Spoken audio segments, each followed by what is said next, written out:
Exploring indigenous rights in Russia. Siberian indigenous peoples. Indigenous rights in Russia are a complex and often contentious topic. Russia is home to a wide variety of indigenous peoples who have inhabited the country for centuries, and are now struggling to maintain their cultural identities and ways of life in the face of a rapidly changing world. These indigenous peoples, or Aborigines as they are often called, have a long and complicated history with the Russian state, which has often been marked by discrimination, marginalization, and exploitation. In recent years, however, the Russian government has begun to recognize the rights of indigenous peoples and has taken steps to protect their rights and ensure their survival as distinct cultures. The largest concentration of indigenous peoples in Russia can be found in Siberia. These indigenous peoples are comprised of numerous distinct ethnicities, such as the Evenki, Khanty, and Nenets. They have lived in Siberia for thousands of years and are deeply rooted in the region's culture and history. Siberian indigenous peoples have traditionally relied on the land for hunting, fishing, and gathering, as well as for spiritual and cultural purposes. In recent decades, however, the Russian government has taken steps to limit the rights of indigenous peoples in Siberia. The government has restricted access to traditional hunting and fishing grounds, as well as the use of traditional languages and ceremonies.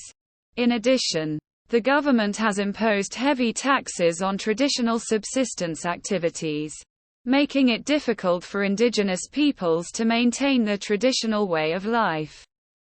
In response to these challenges, indigenous peoples in Siberia have begun to push for greater recognition and protection of their rights. In particular, they have called for the recognition of their land rights, the protection of their traditional knowledge and languages, and the acknowledgement of their cultural heritage. In addition, indigenous peoples have called for the establishment of indigenous-run organizations to represent their interests and to provide support for indigenous communities.